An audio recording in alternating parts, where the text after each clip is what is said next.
This podcast is part of the Big Heads Media Podcast Network. Go to bigheadsmedia.com for more great podcasts.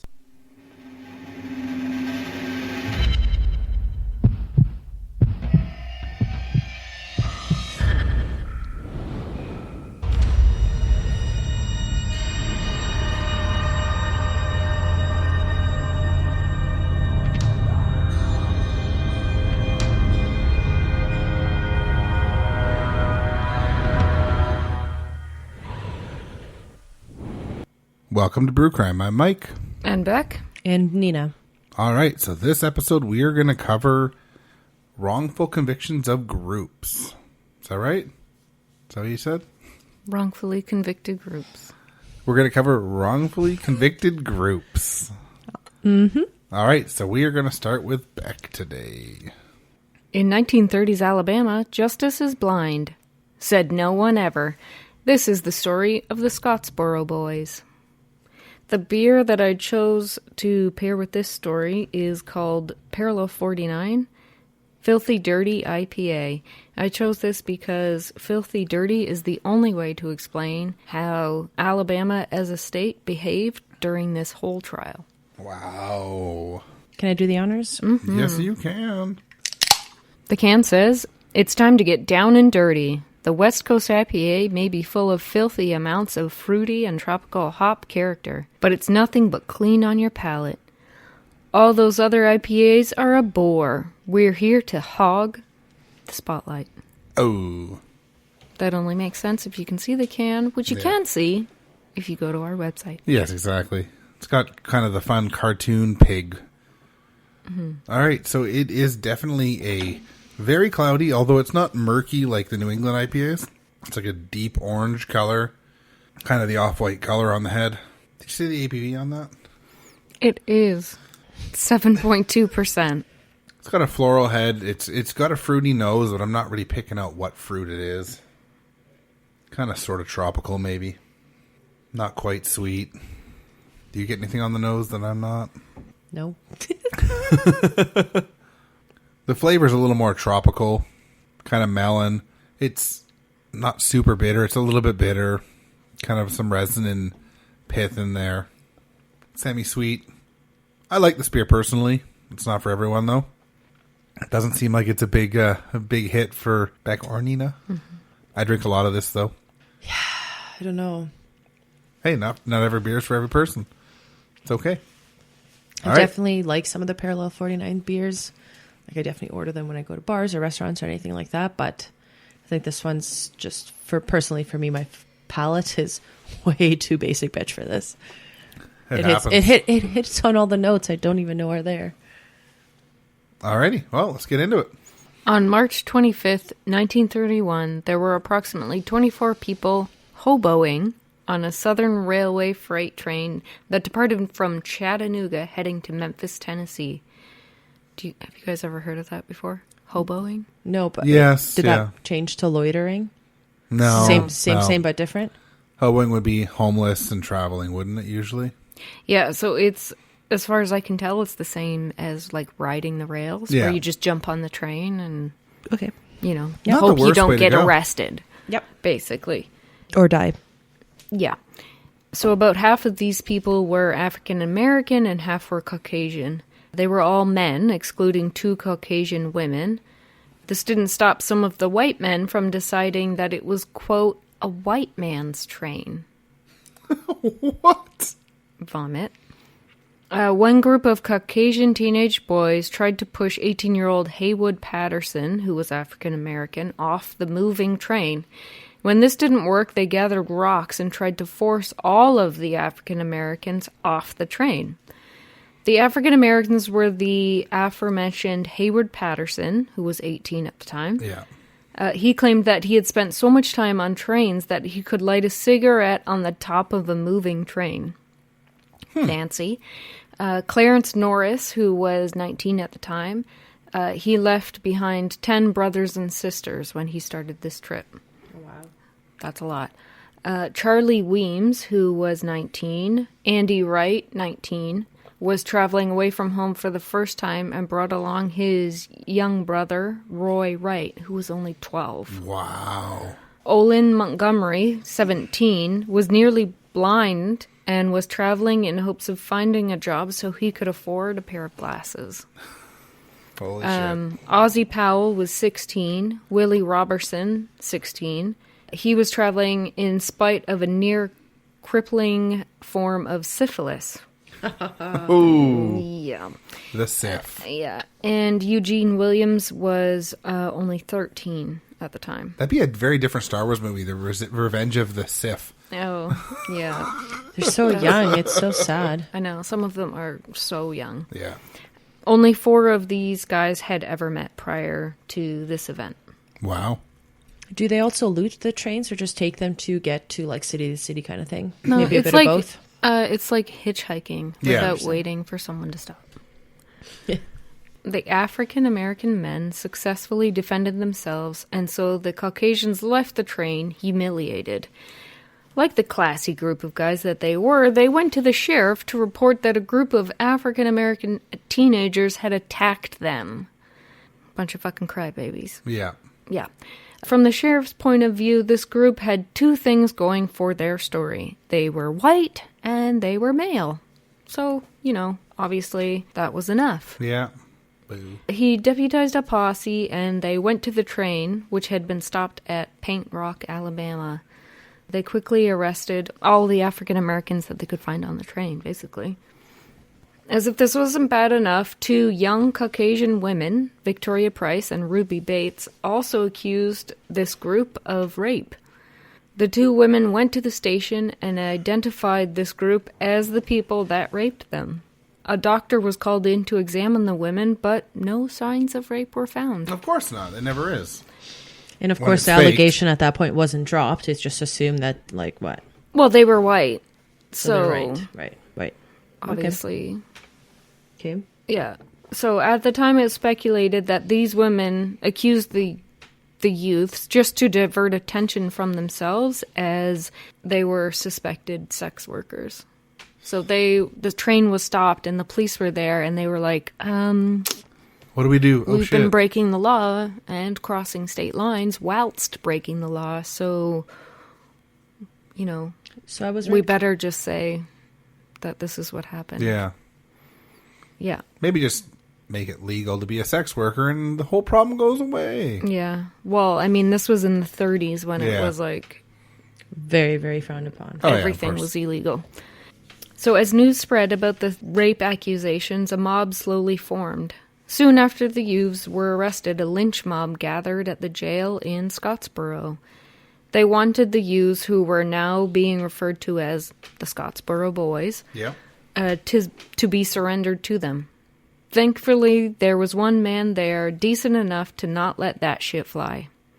Sheriff Matt Wann, I'm not sure if that's how you pronounce his last name, it's W-A-N-N. I don't know. Wham, wham. Sounds right. Win? Okay.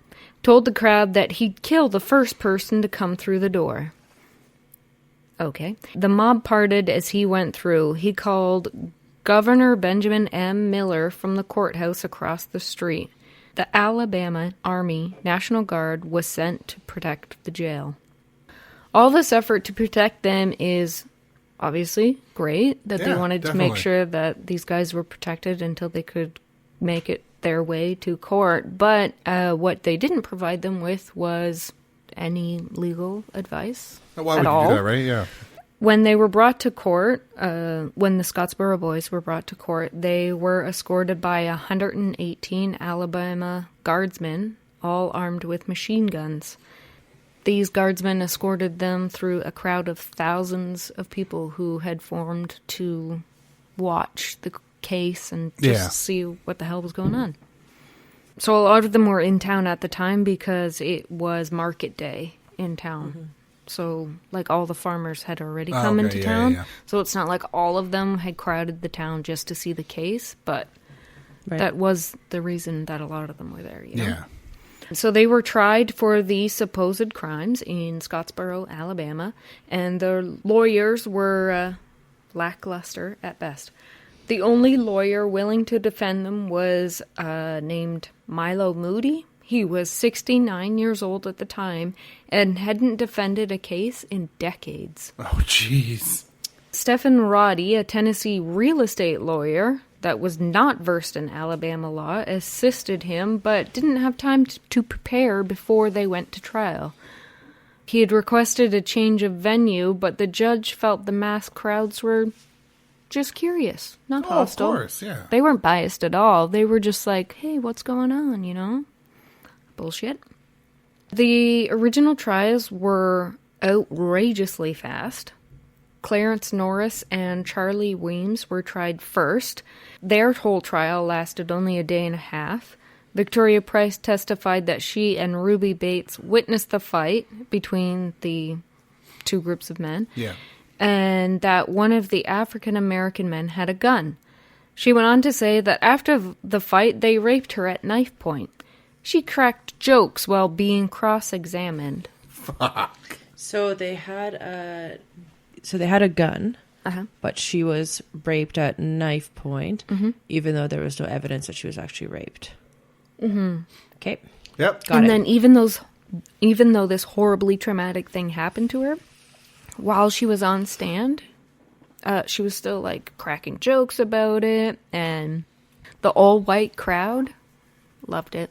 Dr. Bridges then testified that he examined Victoria Price after the supposed attack but found no vaginal tearing.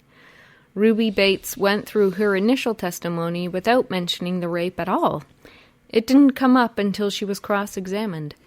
Seems like a pretty big thing to avoid mentioning. Mm-hmm. As in the whole thing, since that's what they were being charged with. The prosecution ended with testimony from 3 men who claimed the black and white youth, these are their words, the black and white youths fought each other. The white youths were forced off the train by the black youths and, quote, took charge of the white girls. The prosecution didn't call any of the white youths as witnesses. If they're the last ones to, see these guys before this supposed crime, you would think that's a pretty key witness. No, you think so call, for sure, yeah. Right? It makes sense to me. Charles Weems testified in his own defense that he had no part of the fight and that it was Haywood Patterson that had a gun. Furthermore, he had not seen Victoria Price or Ruby Bates until after the train was stopped at Paint Rock. The courtroom was shocked that he had implicated the other defendants. He claimed he witnessed the rapes from where he was sitting on top of the next boxcar. So he was saying he wasn't in that boxcar at all. He was in the one beside it on the roof, but could see in. Oh, yeah, of course, because the door is probably on there the side and wide open. And, yeah. But there wasn't a rape. Yeah. Right, okay. So that testimony yeah. is kind of explained more later. Okay. Yeah. So the prosecution closed with, quote, if you don't give these men death sentences, the electric chair might as well be abolished. I'll agree with that, because it should be abolished, but actually it was, I think, wasn't it? I don't agree with that Not sentence, anywhere though. remotely close to then, but the defense closed with literally nothing. They had no closing argument at all. Wow. They just fucking sat on their thumbs. Like they did nothing. The jury was excused to begin deliberation. Haywood Patterson's case began almost immediately. They had the first case. Yeah. Jury excused. Next case began before the first jury came back.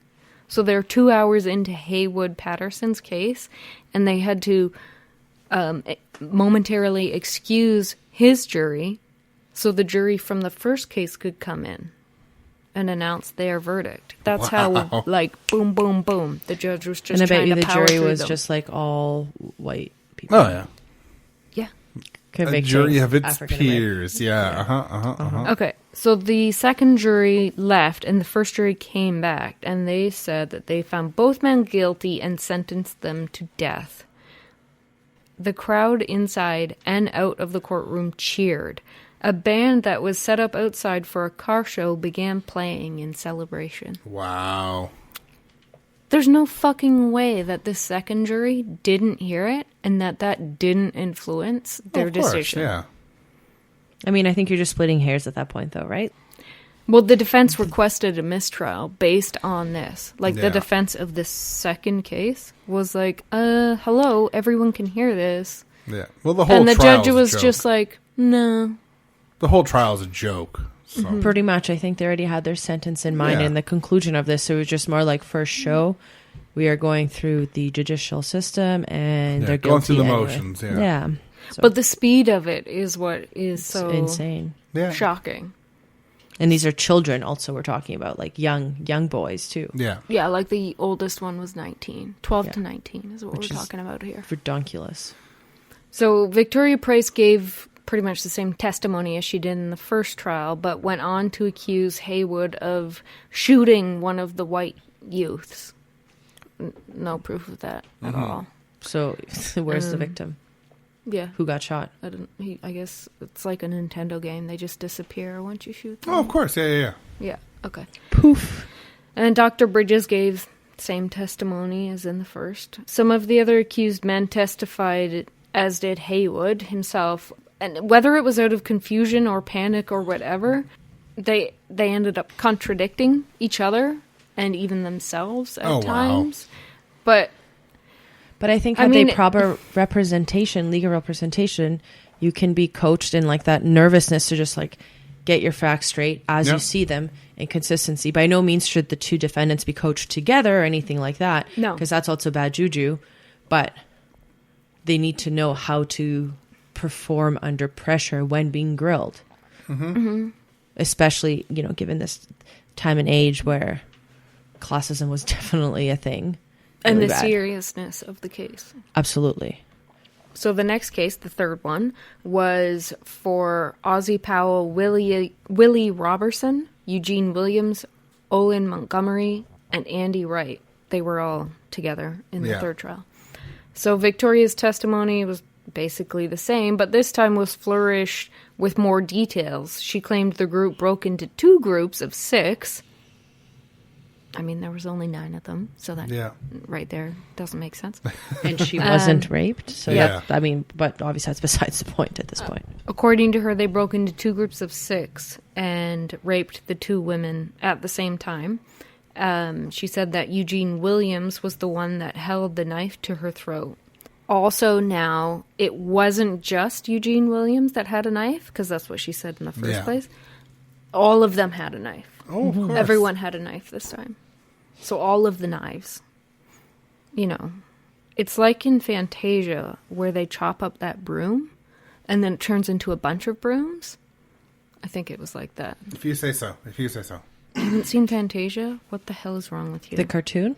Yeah, obviously. Okay, the I was going to cartoon. be like, is this Mickey Mouse. I don't even know what this is. Yeah. Oh my god, you guys, I hate you. I know what do you mean, you guys? Fools. I love Wreck-It You Ralph had- too. What? What? Oh, well, Anyway, Mike meets the internet. yeah. Exactly. Okay, so the current jury, as in jury the third, was briefly removed so that the second jury could come back in and give their verdict. Big shock. Guilty. They found Haywood guilty and sentenced him to death by electrocution. Right. Yeah. And then the third jury came back in to hear the testimony of Ruby Bates. And she testified that the 5 defendants were amongst the 12 that entered the car and ravished her and Victoria. That's her words, not my words. So Ravished. That doesn't even sound like rape then.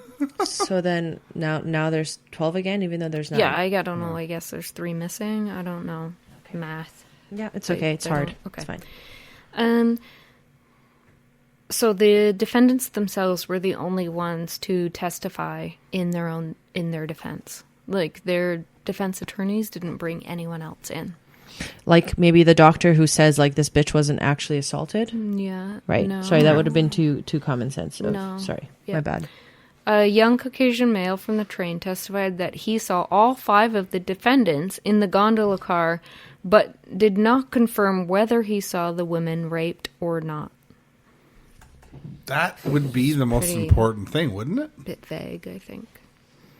But like if there's all these people and they have a knife and the one guy's a gun and that's just not a thing.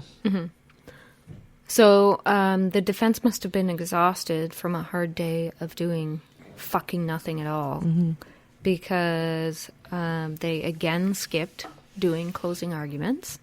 As if this wasn't bad enough, the prosecution took this opportunity to continue their argument, even though they had already rested their case.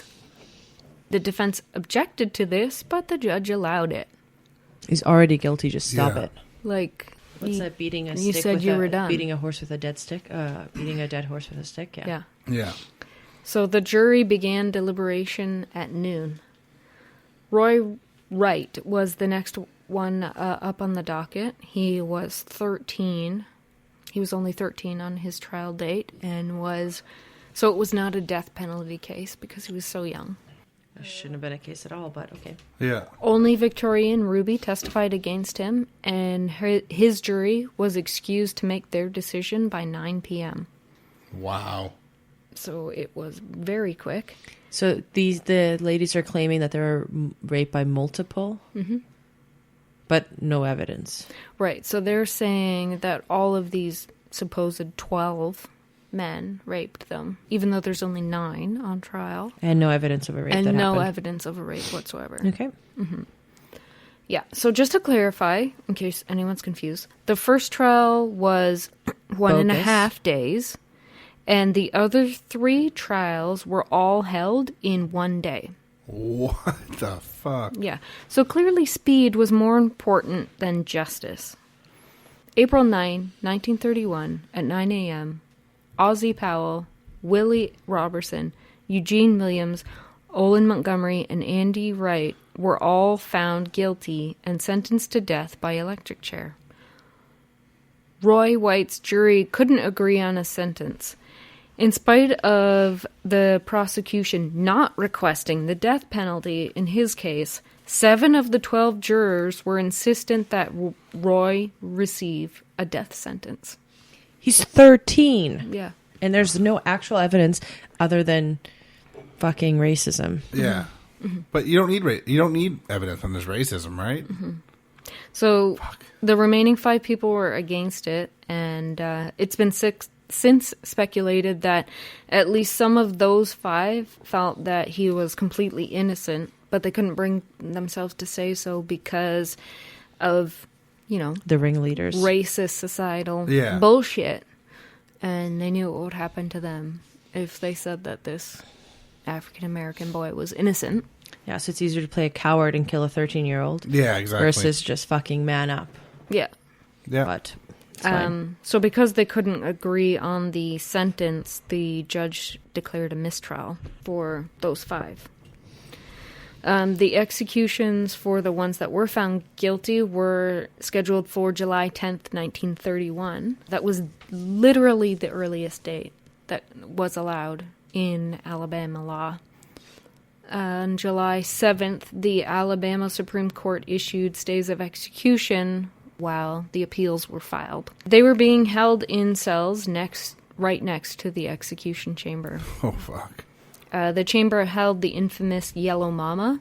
Alabama nicknamed their electric chair this because when it was built, it had just been painted with leftover highway paint. I've heard that before, yeah, so they just slopped the highway line paint, and that's how it got its name. So you can see a picture of this on the website. On July 10th, which would have been their execution date, they heard the execution of William Hoax and later recalled that he, quote, died hard. Ooh. So they were so close to the execution chamber that they heard this guy screaming. Which means they probably didn't wet the sponge properly or whatever. It's like some Green Mile shit. Awful. Great movie. Awful death.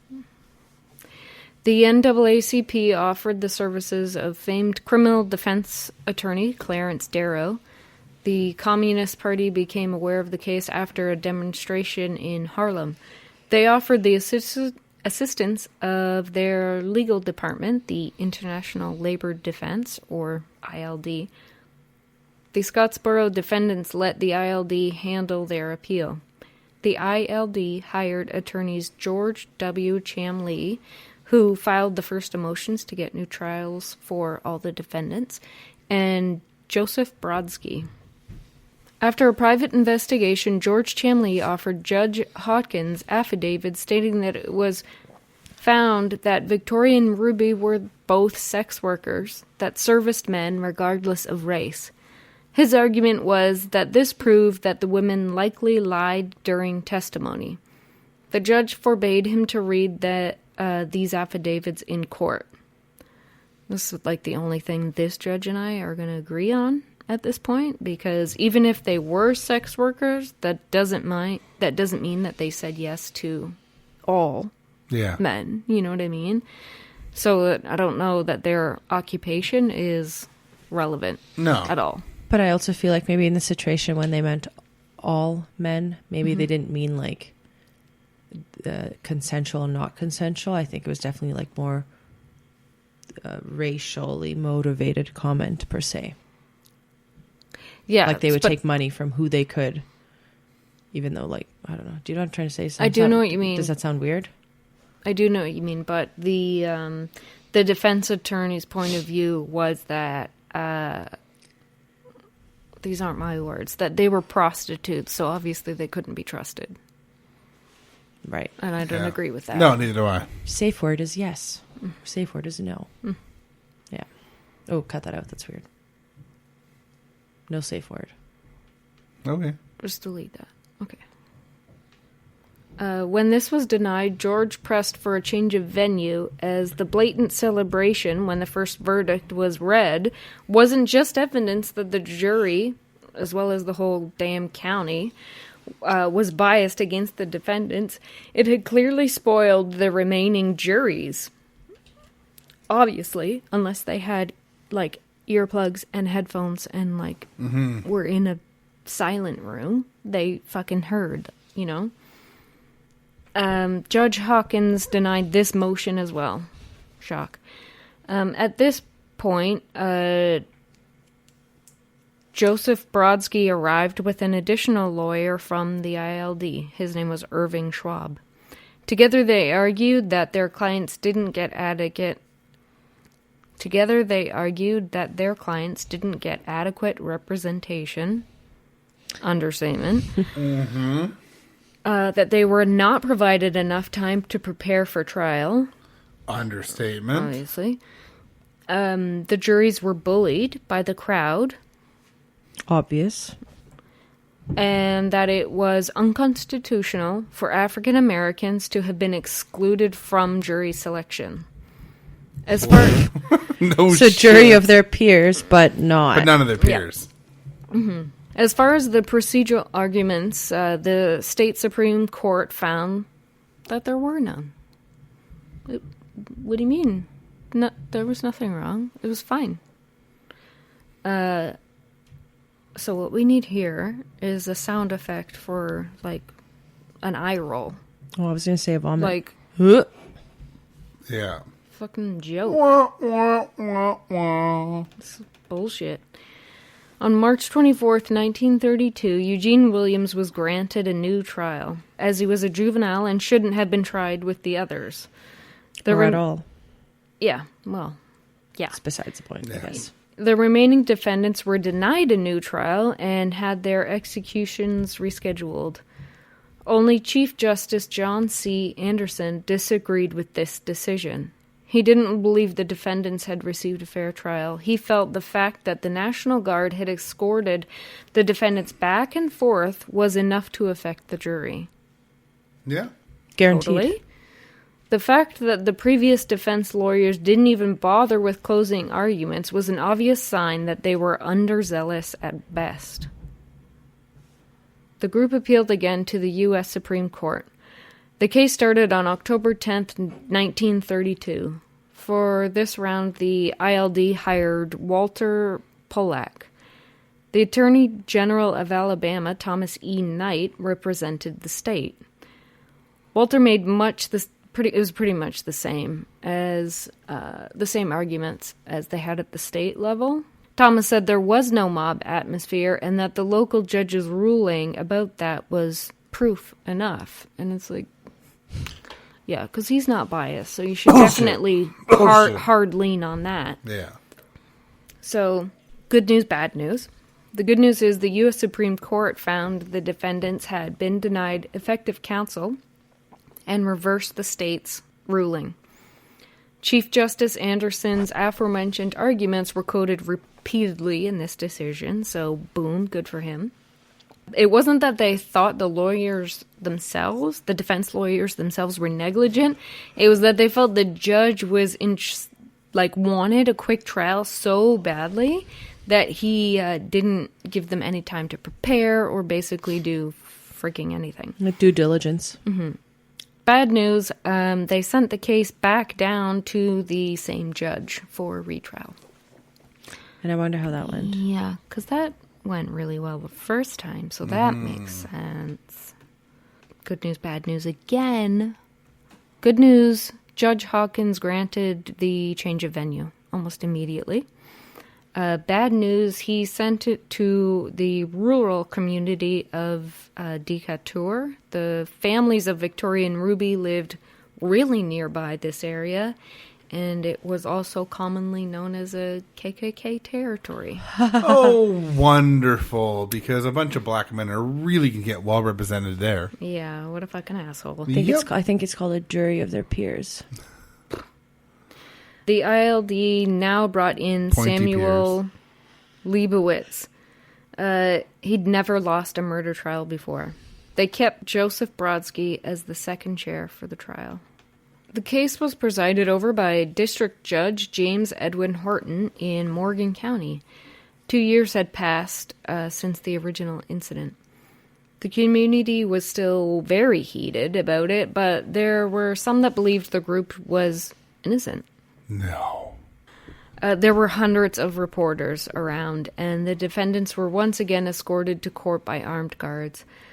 This time provided by the Sheriff's Department, though, instead of the National Army Guard. The defendants sat together in court. All but Roy, who was the youngest, were in court in their prison denims. And that's obviously going to influence the jury. Hell yeah, it is, yeah. Well, yeah, if they're already in jail, obviously they're guilty. So Samuel once again brought up that African Americans had been systematically excluded from the grand jury. The motion was denied, but now that it was on record, it kind of opened the doors for future appeals. Samuel went on to prove his point by calling the editor of the Scotsboro Weekly newspaper to testify. He stated that he'd never heard of a black juror in Decatur because, quote, they all steal. Fuck. I fucking hate him. Sounds like a fucking KKK piece of shit. Samuel even called local jury commissioners to see if they could explain the complete absence of African Americans from the juries. They didn't seem to understand what he meant. It was like the systematic racism was so ingrained in them that the mere thought that the jury shouldn't be all white was confusing to them. Fuck. I don't know. I think I get it, and it's fucked up giving everything we know now. Mm-hmm. But then it's just like any new thing that you're just not aware of. So it's just like, what do you mean putting plastic in the oceans is bad? Where else am I going to put it? I don't know. I don't know. I don't know. There's still a lot of places in this world that would still think this is a good thing. But this is a good 50 years after this was made illegal. Yeah, exactly. So, okay, the reason for the lack of African American jurors was because of a racist amendment made to Alabama's state constitution. So the 15th Amendment made it illegal for states to deny people the vote or to be allowed to serve on juries based on, quote, race, color, or previous conditions of servitude. This was in the late 1800s. Yeah. Right, the 15th Amendment. So Alabama, as well as some other states... This is the 1700s. Yeah. They just changed their state constitutions to exclude them in a different way. So they included rules like having to live in the state and county, normal stuff, for voting. But they also added that you had to be able to read and write, okay, but this was a skill that was decided by a poll volunteer when you went to vote. So it could just be some, like, racist old biddy. Yeah. And that was it. That was the final line. You know what I mean? So, How does that make any fucking sense? It doesn't. And it gets worse because as well there was a poll tax. So this is a tax. It was $1.50 at the time, which That's had a lot of money back then, right? Well, it had to be paid for you to remain on the voters' registry. Wow. It doesn't sound like that much, but $1.50 then was $45 now. Yeah. That's a lot. I think here some No people fucking wouldn't money. go vote if they have to pay $45. Yeah. A lot year. of people don't vote anyways. Yeah. Different times. I don't think that's the same. Because, yeah, at this time you're fighting for your right to vote, but then plus have to pay. Where here it's like you have the privilege of voting and you don't choose, and you choose not to. Because you're an idiot. I know, but I think it's two different ball games. I know what you mean. Yeah. I know what you mean. Okay, so the number of men, because women weren't allowed to vote yet, eligible to vote, and therefore allowed to serve on a jury, dropped from 100,000 to less than 4,000 once this poll tax was put into effect. Absolute bullshit. Is that fucking nuts? Bull caca. I could see losing maybe 10,000 people or something max. Mm-hmm. This remained in effect until 1964. Of course it did. Yeah. Well, that was like 50 years ago. That's fucking brutal. Way too recent. Yeah. So Haywood Patterson was was the first one to be retried, and big shock, all white jury. Victoria Price told her same basic Version of her own story. Yeah, 16 minutes, and she was done. And Thomas Knight pulled a torn pair of step-ins from his briefcase and tossed them into the lap of a juror to support the claim of rape.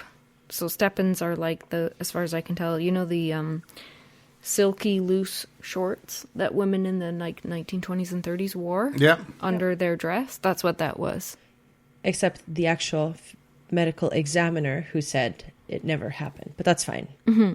Here's your pants. Well, also, this wasn't pulled from evidence. This was pulled from his briefcase, so he's really only proving that he carries around ladies' underwear in his fucking briefcase. Yeah, exactly. That's what you're proving.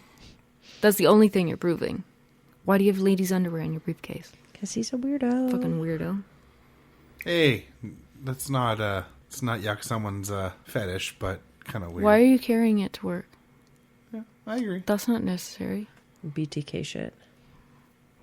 Samuel also liked props. He set up a 32-foot model train on a table in front of the witness stand to display where everyone was during this alleged incident. Victoria was asked if the model was similar to the train where she claimed she was raped. She laughingly replied, quote, "It was bigger. Lots bigger. This is a toy." Wow. You dense motherfucker. Oh my god. Like, oh my no god. fucking shit. It's like Zoolander. Needs to be at least 3 times this size. Is this a school for ants? Oh, God. Samuel was eventually forced to treat her as a hostile witness. Like a fucking moron. Yeah. Yeah. She would get caught in a lie and frequently change her answers to, "Oh, I can't remember," or "I won't say." The locals didn't appreciate a, quote, "Jew from New York hired by communists treating a southern woman like that." Oh, fuck. Wow. I don't want to start dissecting that sentence. Right? But it gets so much worse. I'm sure it does.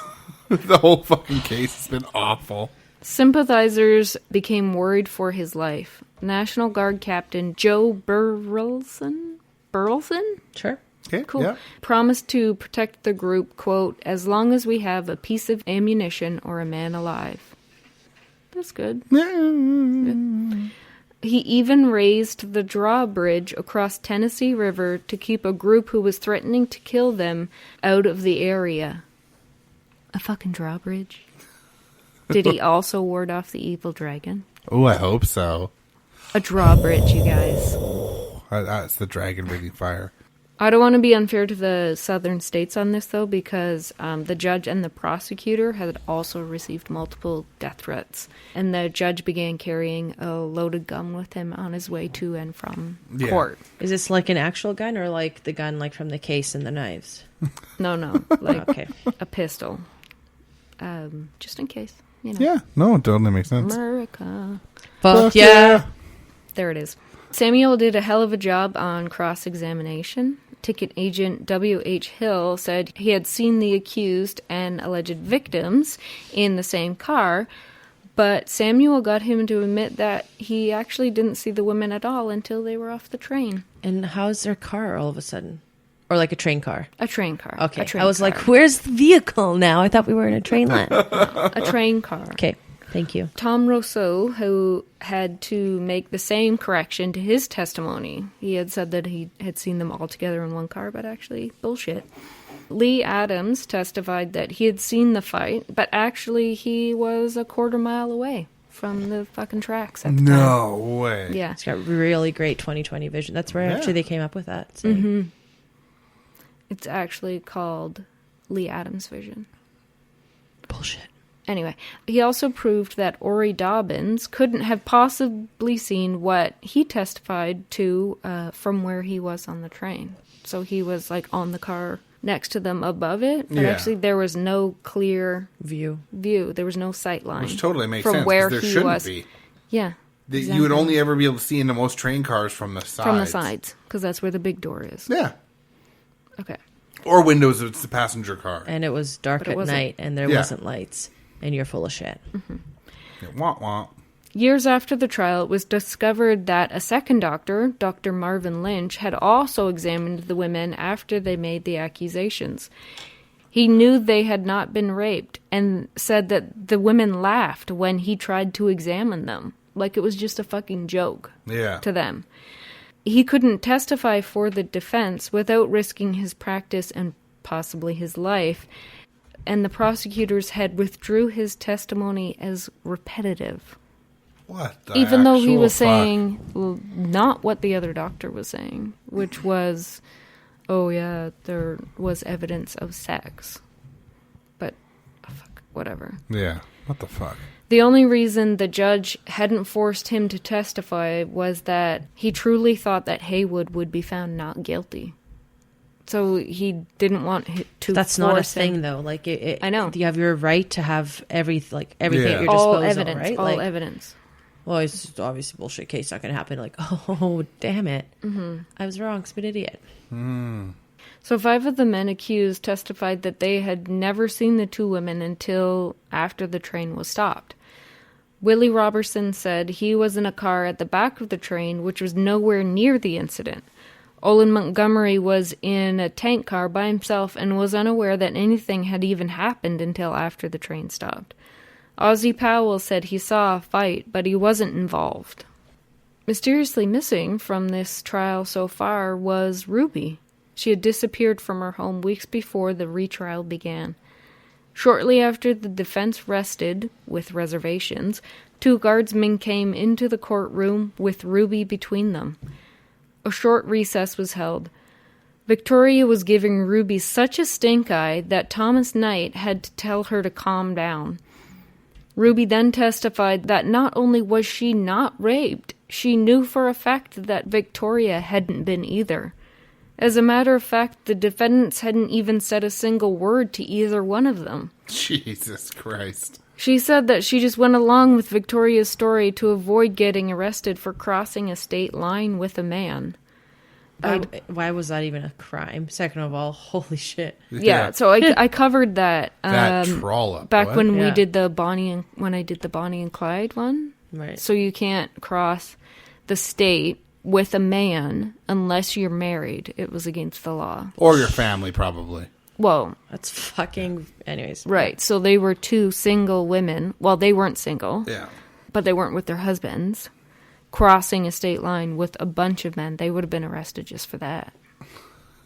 What the fuck? Yeah. But of course a man wouldn't be bullshit. arrested. No, of course not. I'm surprised that they so did they say that they were kidnapped also? No. So can't they just be like, like, use them as witnesses and then also prosecute them. Yeah. Double ding. But if the crime that they're saying happened is so much bigger than them just crossing a state line. Oh, yeah. And it's kind of like, look over here. Black men raped white women, regardless of the fact that they were sex workers, which was a bigger deal back then. Mm-hmm. It's stupid. Yes. Oh, it definitely is. So under cross-examination, it was revealed that the lovely new dress that Ruby was wearing had been paid for by the Communist Party, and that didn't look so good to the jury. The judge actually had to reprimand some of them for laughing. Wow. Yeah. It was around this time that the prosecutor started using blatant anti-Semitic remarks. I don't want to say this, but, quote, "Is justice in this case going to be bought and sold in Alabama with Jew money from New York?" Fuck. That was part of his closing argument. Oh. Because that's completely relevant to the fucking case. kidding me. Yeah, no shit. So obviously Samuel objected and requested a new trial, but the judge just told the jurors to put the remark out of their minds. Mm-hmm. Yeah. Okay. Because that's Fuck so you easy too. to just like, yeah, no, it didn't happen. Yeah, exactly, yeah. The jury went to deliberate in the afternoon and were back by the next morning. They found Haywood guilty and sentenced him to the electric chair. Luckily for Haywood, the judge knew that at least one of the jurors actually thought the men were innocent, but had been threatened by the community and other jurors if he didn't find them guilty. So the judge not only set aside the verdict, he granted a retrial. Good. He went on to indefinitely postpone the trials of the others as he knew they would not get a fair trial at that time. He did this knowing what the community would do to him. Yeah. At least that's something, I guess. The state assigned a new judge for what was now Haywood's third trial. He was the well-known racist Judge William Washington Callahan. So they purposely picked this racist bigot motherfucker. He instructed the jury in the next round of trials that, quote, "No white woman would voluntarily have sex with a black man." What the actual... So this doesn't bode well. No, of course not. The new trial began November 27th, 1933. The judge removed all photographers from the courtroom lawn and all typewriters from the courtroom. Oh, it's usually good to have the stenographer or whatever it's called. Well, not if you're a racist asshole. Yeah, of course, yeah. He set a 3-day time limit for each trial and removed the guards from the accused. Oh, fuck. The defense team requested another change of venue based on blatant local hatred of the accused. Yeah. And, of course, the judge denied this request. Oh, of course he did, because he's a fucking racist piece of shit. Samuel went through the jury list with the local commissioner Moody to get him to show Samuel any names of African Americans on the list. Moody pointed some out, but when Samuel compared the signatures of these supposed eligible voters, it was plain to see that someone had just added all of the names in. Like, all of the African American names had the exact same handwriting. So, by getting this on record, again, he left the door open for another appeal to the U.S. Supreme Court instead of the bullshit state nonsense. So I could go through 1,001 ways in which this racist judge made up his mind before the trial had even started, but I won't. So I'll sum it up with this one quote from Judge Callahan after he had routinely denied defense evidence that was allowed in previous trials. Quote, "Judge Horton can't help you now." So no matter what the defense proposed, he denied it. And no matter what the prosecution proposed, he allowed it. If something was said that the prosecution didn't like, then it was left out. And if something was said that the defense didn't like, it was left in. And it was just like the whole trial was like that. So Victoria's testimony was the same, but this time she had details that were easily disproven, or they would have been if the judge had allowed Samuel to talk at all. But he repeatedly interrupted the cross-examination. He didn't even wait for the prosecution to object. If someone said something that went against the prosecution, he'd just cut them off. He didn't even, like, the prosecution didn't have to object. Wow. Didn't have to do anything. He'd just be like, no, not allowed. Whatever.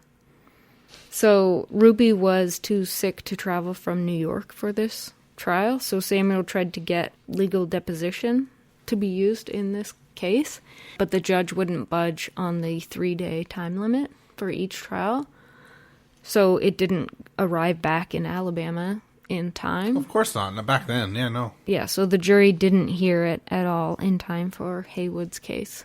Just like, too bad for you. There's totally SOL. Mm-hmm. Wah, wah. So the closing arguments for Haywood's case were on November 29th and 30th. And the judge's final advisement to the jury was that they didn't need corroborating evidence to Victoria's testimony. It was enough to convict Haywood if they just believed what she was saying. Fuck that. Mm-hmm. So big surprise, Haywood was found guilty and sentenced to death for a third time. So jury selection for Clarence Norris started the same afternoon.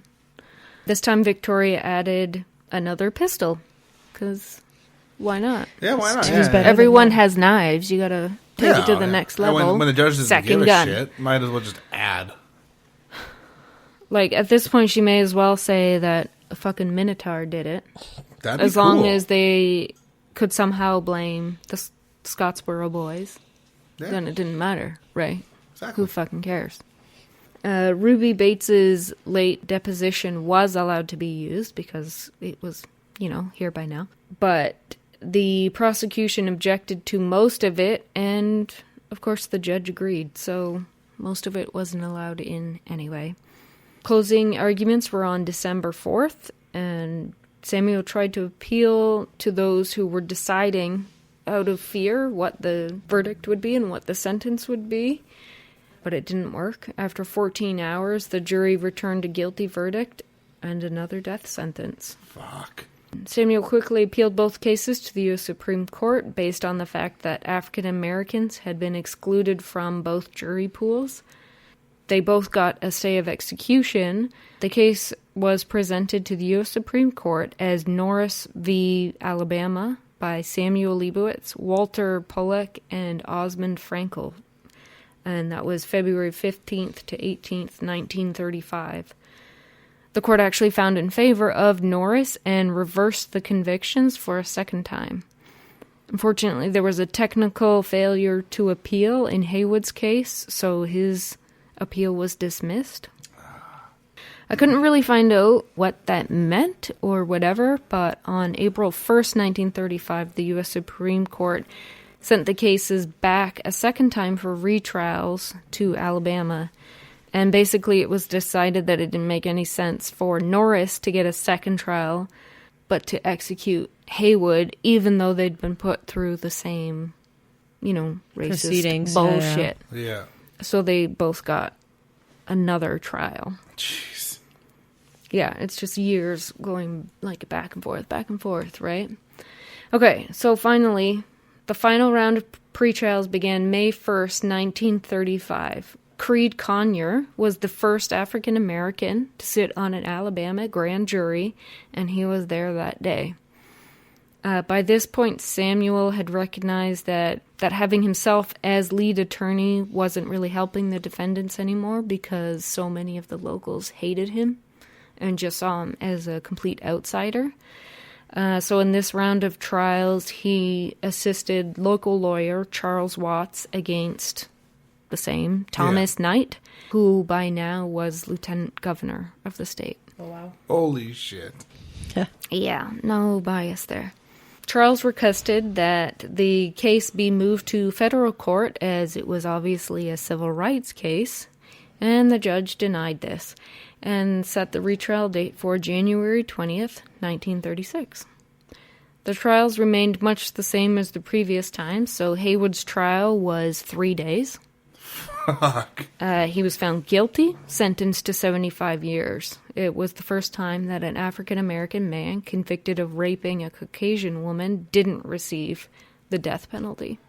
I guess that 75 years is Yeah. a death penalty, Yeah. but sure. But I guess that is a step forward for a seriously racist setup. I guess. They didn't. I think they're they just didn't trying to murder appease a their man. guilty conscience for jailing an innocent person. Yeah, but I mean, a jailed innocent person, as horrible as it is better than a murdered innocent person. I don't know. I don't think so. I do. I'd rather be dead than in jail for 75 years. 100%. Not me. I don't want either. But Well, yeah. Okay. Good If point. I had to pick, I'd rather be murked, but 100%. So, Haywood escaped jail in 1948 and published a book called The Scotsboro Boy in 1950. Unfortunately, this publication enabled the FBI to find him in Michigan. So the good news is that Governor G. Menon Williams refused to extradite Haywood. good. The bad news is that Haywood was later arrested and convicted of either manslaughter or assault, depending on the source that I could find.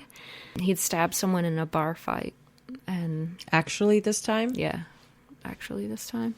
He died of cancer in prison in 1952, just a year after this second sentence began. Jeez. January 24th, 1936, Ozzie Powell injured a deputy and was shot in the head by Sheriff J. Street Sandlin while being escorted to prison. I couldn't really find a lot of information on that, but it seems like really fucking weird. fishy Yeah. Yeah. to me. Thomas Knight, the prosecutor, died May of 1937 before some of the cases even went to trial. Clarence Norris was convicted of rape and sexual assault on July 15th, 1937. He was sentenced to death, but a year later, Alabama Governor Bibb Graves commuted his sentence to life in prison. But don't think that the governor is so great or anything, because he'd planned to pardon all of them, but was pissed that they were hostile and refused to admit that they were guilty, so he just left them all in jail. But if you're going to pardon them, why do they have to still admit that they're guilty? Right? Why are you pardoning them if you think they're guilty? Yeah, exactly. And also, isn't the whole point of like having a juror and juries to not have your own biases affect that decision? So you're butthurt because they're being hostile. They're young children who are accused of fucking a horrendous crime they didn't do. Yeah. And you want them to be not hostile? I'd be fucking hostile too. Yeah, exactly. I don't even know. I don't know what I would be, but I don't think anything you would be normal in that situation, because it's not a normal thing to deal with. In 1946, Clarence was granted parole. He jumped parole, moved north, great idea, Yep. and went into hiding. He got married and had children. And in 1970, he started quietly working with the NAACP to get a pardon. In 1976, Clarence was found in Brooklyn, New York, but by then it didn't matter. Governor George Wallace granted him a pardon and declared Clarence not guilty. Good. Clarence wrote an autobiography called The Last of the Scotsboro Boys, which was published in 1979. Wow. He died of Alzheimer's disease January 23rd, 1989. Andrew Wright was convicted of rape and sentenced to 99 years on July 22nd, 1937. He eventually got paroled, but was later arrested for parole violation. He was finally released to New York State in 1950. Charlie Weems was convicted of rape and sentenced to 105 years on July 24th, 1937. These sentences are so fucking random. Yeah, exactly. Like, I don't understand it at all. They just have like a hat of bullshit, and then like the sorting hat of shit. Yeah. They just whip it out and be like, oh, you get a car. You get a life sentence. Slytherin, that means 100 years. He was paroled in 1943. After recuperating from being shot in the head, Ozzie Powell was brought to court on July 24th, 1937. Thomas Lawson was the new prosecutor at the time. He had a plea deal with Ozzie to drop the rape charge as long as Ozzie pled guilty to the assault on the deputy. Ozzie agreed and was sentenced to 20 years. Jesus. He was released in 1946. It's always crazy to me when it's just like, so you're wrongfully convicted and you're in jail and you act out in a situation that you shouldn't even be in and you're still punished for that too. Yeah, exactly. It's nuts. Also on July 24th, 1937, after 6 long years in jail, all charges were dropped against Willie Robertson, Olin Montgomery, Eugene Williams, and Roy Wright. Thomas Lawson said that they didn't believe Willie or Olin were guilty, and whether or not Eugene and Roy were guilty was a moot point because they were so young at the time of this supposed crime. Even if they had been convicted, they had already served their time. Yeah, exactly. Yeah. Upon being released, Roy went on a lecture tour with the Scotsboro Defense Committee. He later joined the U.S. Army. After that, he got married and joined the Merchant Marine. In 1959, he returned from a lengthy time at sea and believed his wife had been unfaithful. He shot and killed her before turning the gun on himself. Fuck. Yeah. It's just bad all the way around. By the early 2000s, most Scotsboro residents had acknowledged that the whole incident was a complete injustice. In January 2004, a historical marker was laid at the Jackson County Courthouse in hopes of bringing the community closer to closure. On November 21st, 2013, the Alabama Board of Pardons and Paroles posthumously granted pardons to Charlie Weems, Andy Wright, and Haywood Patterson. It's about damn time. No justice till they're fucking dead, though. Yeah. Well, decades after. Yeah. But, I mean, it doesn't even matter. Once they're dead, it's like, that's just crazy. Yeah. So that is the story. It's certainly not a happy ending, but they were fucking innocent. It's just, you wonder, like, for some of them who ended up committing crimes later on in life, you know, like, had this not been so much of their identity, would that have happened? No, of course not. Well, you can't say of course not, but, like, there's so many contributing factors to Very that. likely not. Right? Like, it's nuts. Yeah. I don't know, someone thinks you're an animal, it's just fucking, sure, I will be. I don't know. It's messed up. It's sad. Is, yeah. Yeah. Alrighty, well, I will go get my beer and get ready for the next story, but it's not going to be any happier because it's another story of bullshit and racism.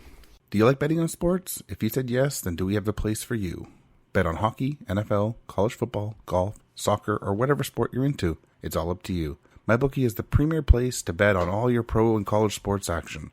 They always have the most up-to-date lines and the most prop bets of any sports book on the planet. So if you're going to bet the season, do the smart thing, bet with the best at MyBookie. If you're the kind of person who likes to bet a little to win a lot, try a parlay. Pick your locks for the week, put them together into one parlay bet. When they all come through, the reward will be big. This is the best way to get your butt off the couch and into the game. The absolute best part is that if you join right now, MyBookie will match half of your first deposit. That's right, if you put in $2,000, they will make it $3,000. That means you'll have $3,000 to bet. So put in as much or as little as you want, and they will match half that value. All you have to do is use this promo code LATEFEES, no spaces, to activate your offer. Use the promo code LATEFEES for them to match half of your initial deposit. Visit mybookie.ag, that's mybookie.ag today. You play, you win, you get paid. You can also find the promo link in our show notes for this episode.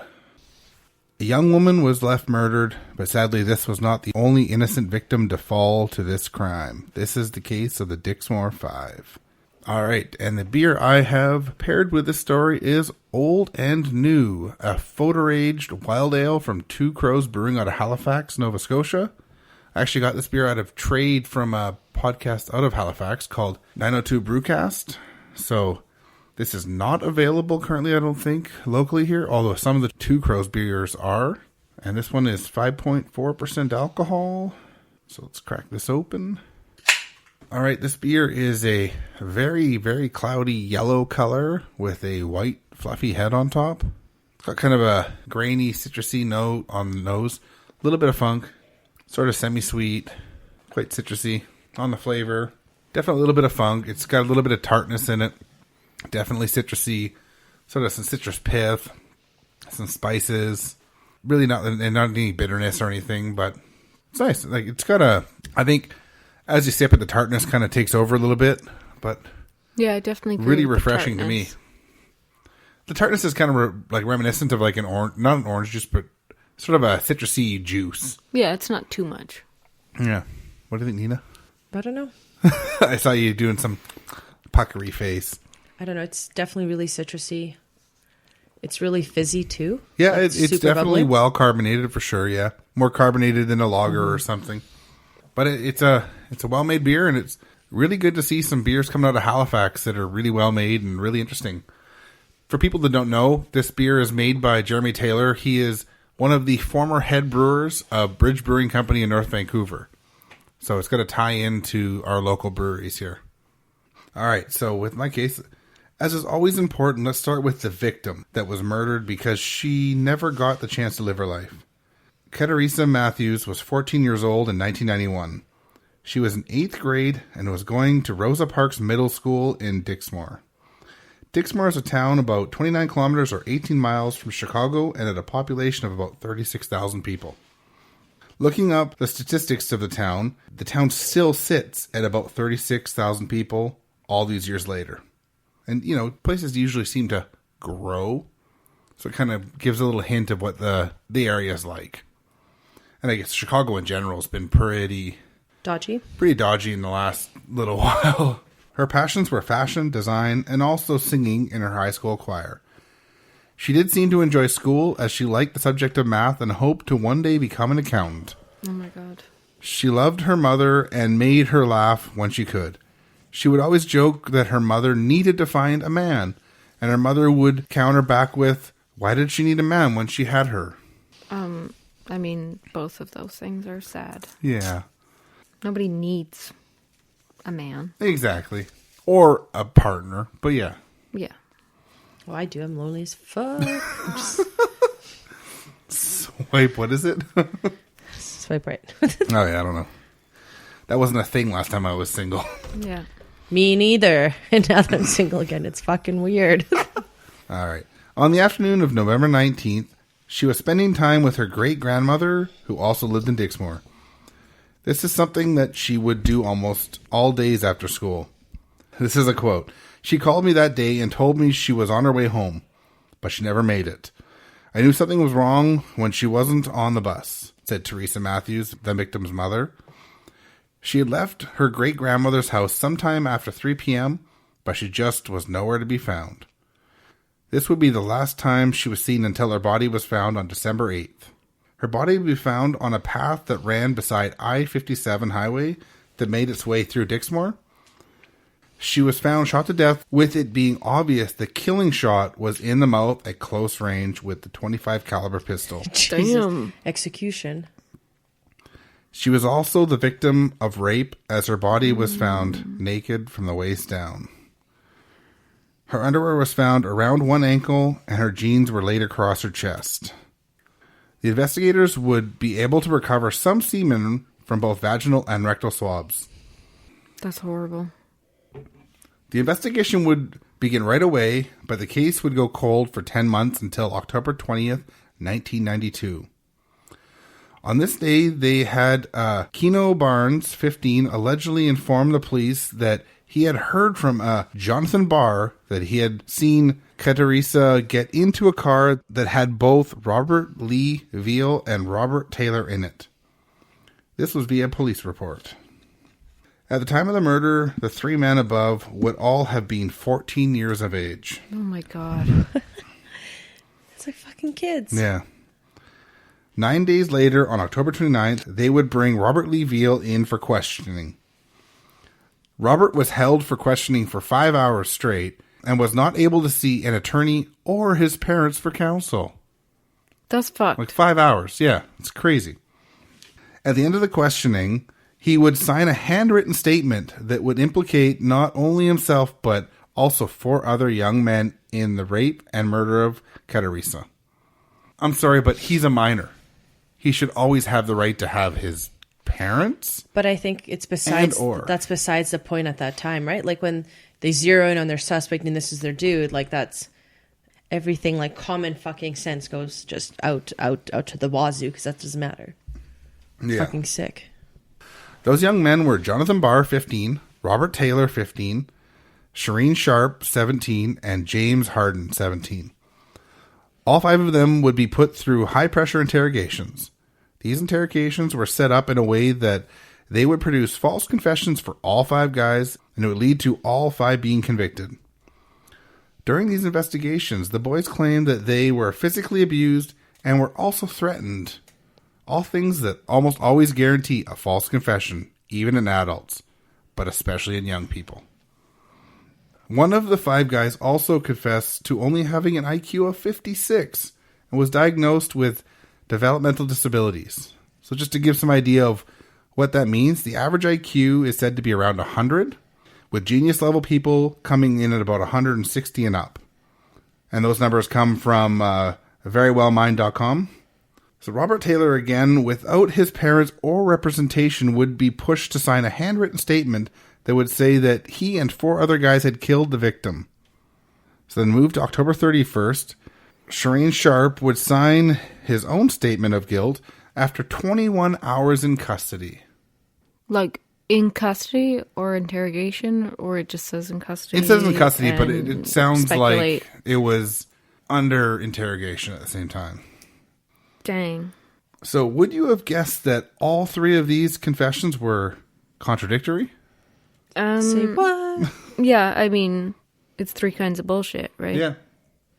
Doesn't have to match. It never does, actually, when it's bullshit. There was a break in the case in June 1994 before the trial was to begin. The Illinois State Police Crime Lab would find that the semen samples from the victim were of a single male only.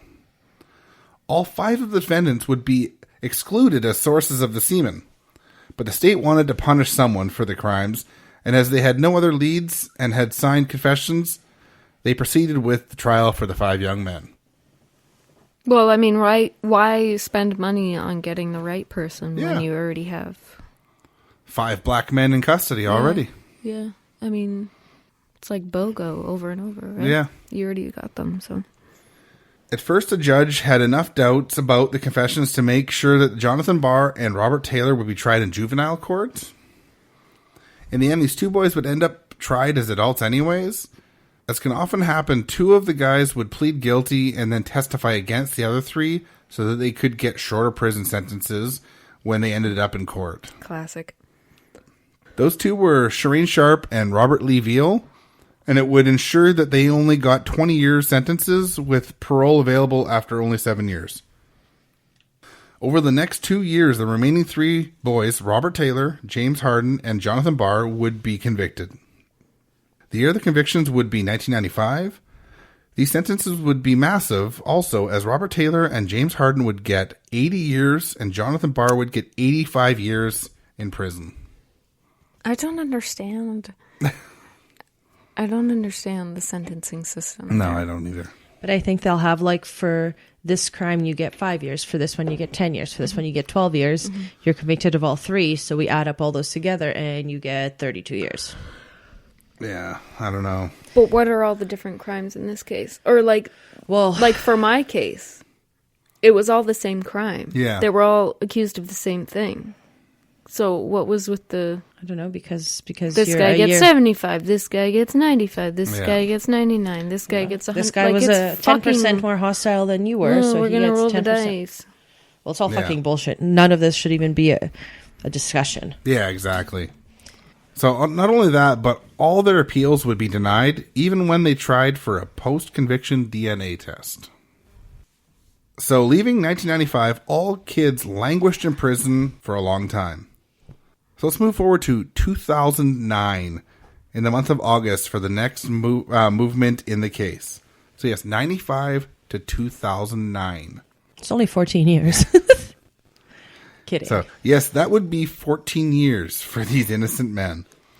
Quick math. Yeah, good math. Thank you. James Harden would start fighting for new DNA testing in the case, and as time went on, Robert Taylor and Jonathan Barr joined in the petition. Leave it to a corrupt police force, though. They tried to claim that they could not find the DNA samples for more than a year. They would even be threatened by the courts with contempt of court for not producing the samples under a subpoena. This finally changed when the Cook County judge, Michelle Simmons, stepped in and ordered the Dixmoor police to give access to their evidence room and logs to the defense counsel. So it's like, okay, fine. Show it to them. Yeah, if you can't find it, then let me look. Yeah. At everything. So it did not take long after this order for the Dixmoor police to miraculously find the samples. Isn't that odd? What a quinky dink. Yeah. The testing results would finally come back in 2011. And Stephen DNA results would again exonerate the 5 men, but would also name Willie Randolph as the man who raped and murdered Cateresa Matthews. Which is a white guy, right? No, not a black man, actually. He was a felon who had only recently been released on parole.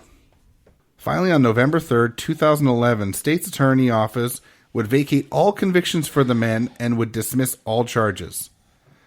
This would release Robert Taylor, Jonathan Barr, James Harden, and Shireen Sharp. Robert Lee Veal had been released after only 10 years, but ended up back in jail on a drug charge. He was sentenced to an extra 10 years due to his, as they put it, presumed criminal history. He would not be set free until February 2012. No, he was innocent until you fucked up his life and he turned to drugs. Mm-hmm. You fucked him up. Yeah. He didn't do anything. So in 2014, the 5 men would reach a settlement in the wrongful conviction case that would see the state pay them a total of $40 million. Good. This was, at the time, was the largest wrongful conviction payout in history. Don't be so stupid next time. Sadly, it sounds like these men have since lost much of that money through one of their financial advisors who stole a large amount of the money and fueled his own lavish lifestyle with it. I hate you. Why would these men get real justice, right? After the DNA test came in, Willie Randolph, who would be arrested by the Dixmoor police on April 12th, 2011. Now, Willie Randolph was a special kind of asshole. He moved into the same neighborhood as the Matthews family after serving 20 years in prison for armed robbery, putting him at 13 when he was arrested. He had almost 12 convictions that dated back to the 1970s and was a convicted sex offender. But even with the DNA evidence and his past crimes, and the fact that he had lived in the neighborhood, that the state's attorney would claim that they did not have enough evidence to bring charges. What do they need? A They smoking just gun. want him to walk in and be like, it's totally me. So now, of course, Here's a videotape. Now, of course, Teresa Matthews just wanted justice for her daughter, as she was already really broken up that the men she thought had murdered her daughter were now free from prison. This is a quote. I kept meeting with them, and they said they were investigating, Matthews said.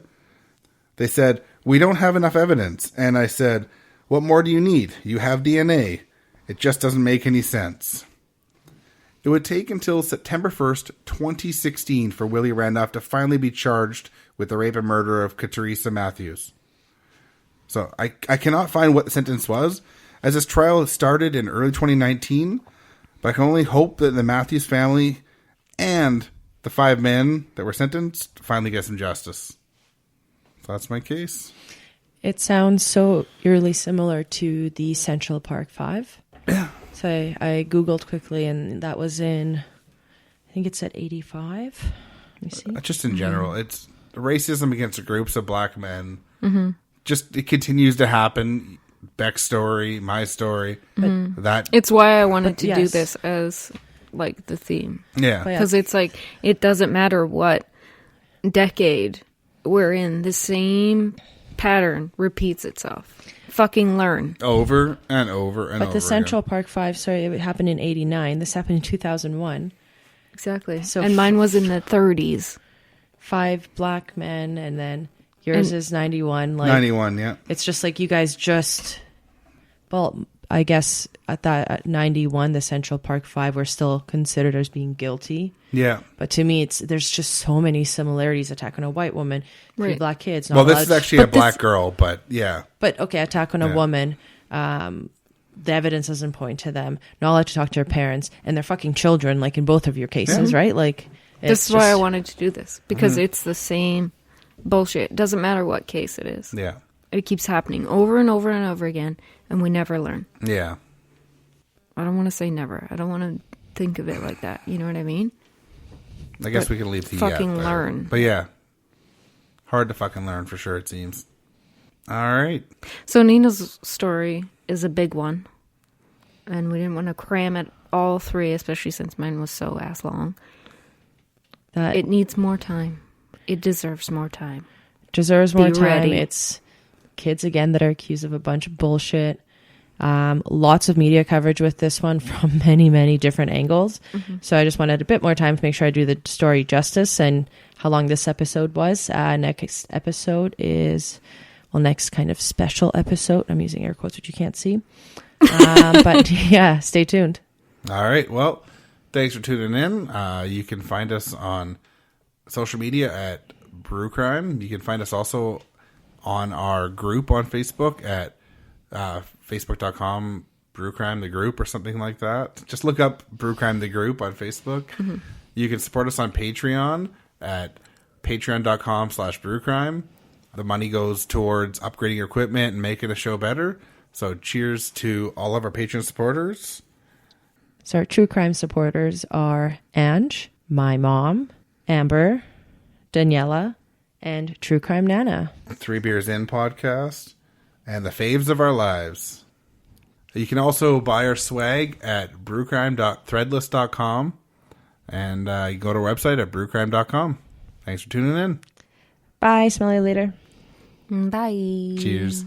Brew Crime's intro was created by Mike using Creative Commons Attribution licensed audio from purple-planet.com, soundbible.com, and freesoundeffects.com. Logo design was by Ben Greenberg. All cases and stories were written by Beck, Nina, and Mike, and our sources are put into the show notes for each episode. We always want to give credit to the people that research the cases we talk about. Check out our store at brewcrime.threadless.com, where you can purchase swag like t-shirts, phone cases, beach towels, and all kinds of cool stuff. We can also be found on your favorite podcast apps, our hosts, Spreaker.com, or brewcrime.com, as well as at Brewcrime on Twitter, at Brewcrime on Facebook, at facebook.com/groups/brewcrime. Thanks for listening. This has been a production of Pacific Beer Chat. Here's a promo from one of the podcasts in the Big Heads Media Network. Hi, everyone. This is Clint. This is Ross. This is Joel, This is Cutter This is Tony. from 3 Beers In. a proud member of Big Heads Media Network. Each episode we review local Austin craft beer and talk about Clove and Bananas. References I don't get. And Academy Award winner Matthew McConaughey. So tune in. crack open a beer. And hang out with us. Find us on bigheadsmedia.com, iTunes, Google Play, Stitcher, TuneIn, Spotify. Or on 3beersinpodcast.com. This is the podcast.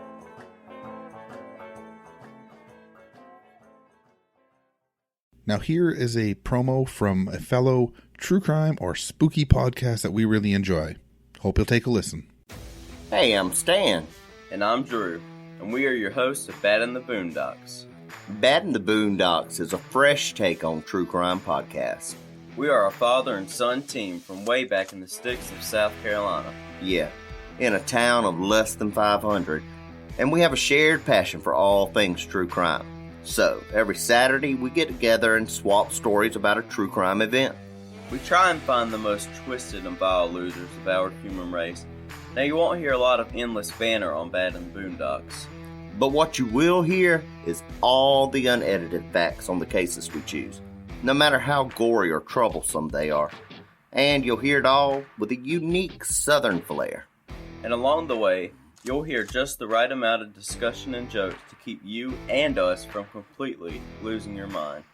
You can find us on all the major podcast platforms like iTunes, Google, Stitcher, Himalaya, and CastBox, or just go to badintheboondocks.com and download all of our episodes there. So, Come on down to the Boondocks and get your redneck on with us. We promise you'll have a good time. All right, and what was the beer? Or do you want to do that again? I think you should do that. Maybe, yeah. Okay. Scotsboro. Just get it out there. It's spelled weird. Possibly. Maybe. I don't want to break a nail. 473 milliliters. I'm helping. Of course, yes. Just, they don't. Nope. The African American men successfully defended this. No. The Alabama are. My headphones are super loud. Could you just test something? Is that better? Can you just say anything? Anything? Victoria Price is a big liar. It's way better, yeah. Okay. Victoria's Secret? What? Well, if Victoria had a secret. She's a lying bitch. Contradicting. Yeah, go ahead. Yeah. It's not going to stop. The little fucker up there is going to go forever now. The ILD hired. Blah. The group appealed again to the no. Yo, we're back The up. headphones had come undone. Good. We are good. The ammunition. And that's the dragon farting. It's a dragon sneezing, but okay. Oh. Just kidding. It was around this time that the prosecutor started using blanty anti-Semitic. Sorry. Blanty anti. True crows on the head. Little bit of, and we'll let Nina yawn. This is a quote. She called me that day and told. What was that noise? Her mic Was it me? I don't know. Yeah. And it would leave, or they finally changed, or